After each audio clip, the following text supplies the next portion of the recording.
di mana polisi menyoroti cara debt collector yang menarik paksa kendaraan debitur di Kalibata ini dinilai salah.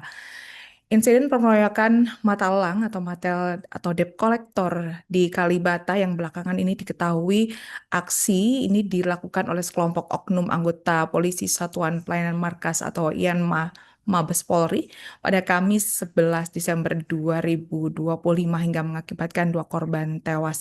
Dan hal ini dikuatkan dengan adanya pengakuan dari Polri dalam konferensi persnya di Jakarta pada Jumat 12 Desember 2025 malam.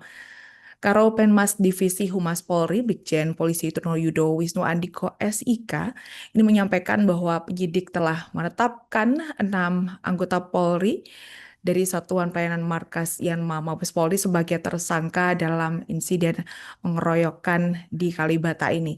Brigjen Polisi Trunoyudo ini juga menegaskan bahwa Polri telah bergerak cepat sejak laporan pertama diterima. Langkah awal yang dilakukan meliputi olah TKP, pemeriksaan saksi, evakuasi korban, serta pengamanan di lokasi. Dan Polri juga telah melakukan langkah-langkah intensif Tribuners selama 1 kali 24 jam yang dilakukan dengan olah TKP memeriksa sejumlah saksi, yakni ada 12 saksi, serta mengamankan sejumlah barang bukti hingga memberikan pendampingan kepada keluarga korban. Dan diketahui Tribuners korban ini merupakan 2 pria mata elang yang sebelumnya dikabarkan kita tahu bersama melakukan penarikan paksa yakni sepeda motor di area parkir TMP Taman Makam Pahlawan Kalibata dan korban ini berinisial MET dan NAT. Meski demikian, Tribuners, polisi ini juga menyoroti cara-cara kerja mata elang atau matel atau debt collector saat menjalankan tugasnya begitu. Dan dalam aksinya ini polisi menilai para matel ini ya dengan caranya ini dinilai salah dengan cara menghentikan serta merampas kendaraan debitur yang menunggak cicilan. Hal ini dikatakan oleh Kabid Humas Polda Metro Jaya Kombes Budi Hermanto buntut mengenai insiden kericuhan yang merenggut nyawa Matel akibat dipicu penarikan kendaraan di kawasan Kalibata, Jakarta Selatan. Kombes Budi Hermanto ini mengungkap dari hasil kondisi di lapangan ada cara-cara yang dinilai salah saat dilakukan oleh Matel atau mata elang ataupun debt collector ini. Dan hal ini disampaikan oleh Budi dalam keterangannya pada Minggu 14 Desember 2025.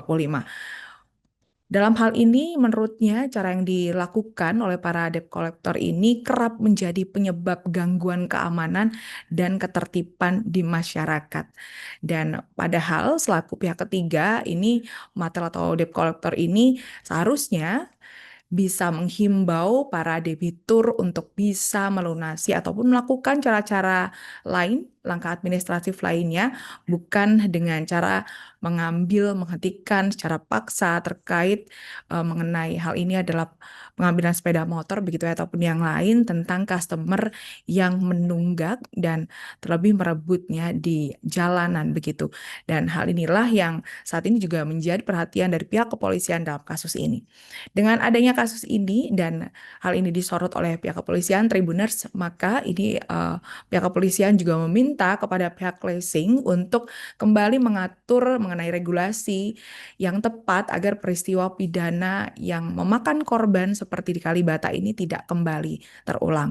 Kombes Budi juga menyoroti hal ini yang memicu adanya keributan dan berujung maut di insiden Kalibata.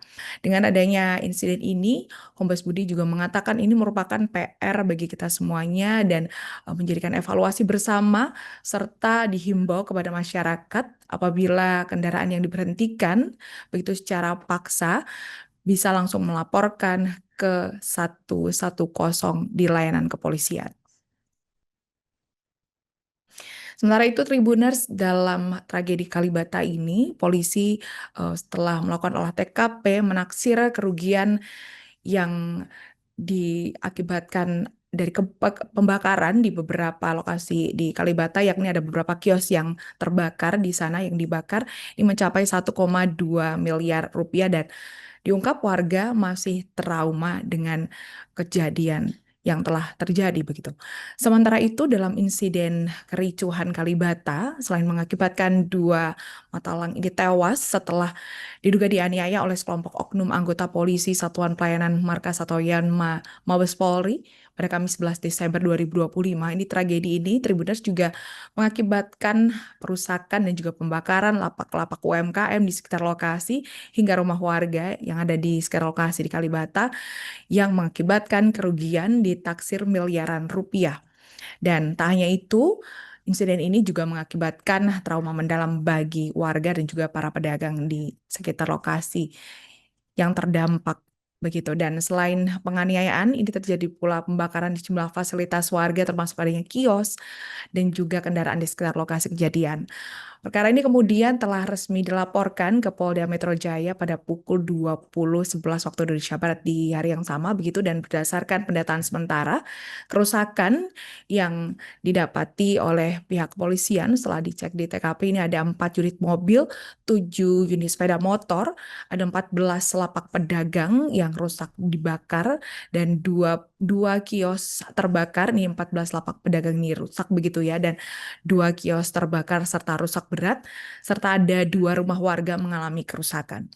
Dan berdasarkan hasil dari analisis saksi serta barang bukti Tribuners, ini penyidik telah menetapkan 6 orang tersangka dalam kasus ini berinisial JLA, RGW, IAB, IAM, BN, dan AM, yang seluruhnya ini merupakan anggota dari Satuan Pelayanan Markas Mabes Polri. Kabid Humas Polda Metro Jaya, Kombes Budi Harmanto juga menyampaikan bahwa polisi ini telah melakukan penghitungan terhadap fasilitas umum dan kendaraan yang rusak buntut dari insiden ini begitu. Secara umum dilakukan estimasi perhitungan kurang lebih 1,2 miliar rupiah total dari kerugian yang warung rusak, sepeda motor dan sebagainya yang menjadi imbas dalam insiden ini. Dirinya juga menambahkan saat ini fokus dari kepolisian adalah memastikan warga di sekitar kembali merasa aman. Dan Polda Metro Jaya juga tengah berkoordinasi dengan pemerintah terkait mengenai kemungkinan revitalisasi dan juga bantuan bagi korban terdampak Tribuners. Karena memang ini dikabarkan ada rasa trauma dari warga di sekitar, termasuk rumah dan juga kaca yang dipecahkan, warung-warung dibakar. Ini menjadikan bahwa ini merupakan suatu mata pencarian bagi warga yang saat ini sudah tidak bisa dilakukan kembali karena ada pengerusakan ini. Dan aksi belasan serta pembakaran ini eh, diketahui dilakukan oleh sekelompok orang tak dikenal, di mana aksi pembakaran terhadap tenda-tenda PKL ini terjadi di Kalibata, dan insiden ini juga menyisakan trauma bagi pedagang, bahkan para pedagang ini juga mengaku belum berani berjualan. Meski saat ini dikabarkan situasi sudah kondusif hingga meskipun ada kerugian besar, namun warga masih memiliki trauma yang mendalam. Selain itu juga pedagang ini dikabarkan mengaku tidak memiliki modal Tribuners untuk kembali membuka lapak-lapaknya lantaran kios mereka hancur, bahkan lebih mengenaskan lagi ya, lebih mengiris hati lagi, mereka ini hanya bisa mengais puing-puing besi dan sisa kebakaran untuk dijual kerongsokan untuk menyambung hidupnya. Atas kondisi ini, polisi juga meminta untuk segera menindaklanjuti laporan warga dari pihak terkait begitu ya, agar proses hukum berjalan dan ketenangan masyarakat bisa segera dipulihkan. Sementara itu mengetahui hal ini, Gubernur DKI Jakarta Pramono Anung ini tidak tinggal diam, dengan cepat lantas merespon dan juga menanggapi dengan memberikan harapan baru kepada para pelaku UMKM yang terdampak kericuhan di Kalibata ini. Langkah-langkah usaha mikro kecil, maksudnya lapak-lapak dari UMKM ini ya, usaha mikro kecil dan menengah yang hangus terbakar akibat bentrokan di kawasan Kalibata, Jakarta, ini dikabarkan berdiri di atas lahan milik pemerintah Provinsi DKI Jakarta. Dan Gubernur DKI Jakarta Pramono Anung mengatakan atas hal itulah maka keberadaan UMKM yang ada di lokasi sedikit banyak nanti akan menjadi perhatian oleh Pemprov DKI Jakarta juga yang merupakan pedagang binaan mereka. Dan Pramono menegaskan, Pramono ini mengungkapkan dengan tegas begitu ya, akan menjalin koordinasi dengan kepolisian serta pihak-pihak terkait guna memutuskan langkah penanganan selanjutan atas kerugian yang dialami para pedagang kaki lima di sana, Tribuners. Dan dirinya, Pramono ini juga telah menginstruksikan dinas yang terkait yang membidangi UMKM untuk menelaah mengenai kondisi real yang ada di lokasi kejadian di lapangan begitu ya. Meski demikian, tindak lanjut ini untuk lebih lanjutnya belum akan dilakukan dalam waktu dekat lantaran Pramono ini memilih menunggu dari hasil penyelidikan aparat kepolisian terlebih dahulu, mengingat peristiwa ini yang turut ditimbulkan persoalan pidana dan menyebabkan adanya 2 korban jiwa meninggal begitu. Namun sebelum menindaklanjuti hal ini, Pramono masih menunggu pihak dari kepolisian hasilnya seperti apa, dan lantaran kasus ini adalah kasus pidana. Depan TMP Kalibata, Pancoran, Jakarta Selatan. Rekan-rekan, terkait dengan peristiwa yang terjadi, khususnya pada Kamis 11 Desember 2025, Polri telah melakukan langkah-langkah secara intensif selama 1x24 jam. Setelah rekan-rekan juga bersama-sama dengan awal dari Polda Metro Jaya, Polres Metro Jakarta Selatan, dan Polsek Pancoran, yaitu diketahui telah melakukan penanganan TKP, tempat kejadian perkara, dan juga terkait dengan korban. Terkait dengan hal ini, kita sama-sama prihatin dan sama-sama berempati terhadap korban. Dan kemudian dalam melaksanakan olah TKP, tentunya juga penyidik telah mengamankan alat bukti. Dalam proses selanjutnya juga telah memeriksa 12 saksi yang tentunya melihat, mendengar, dan mengalami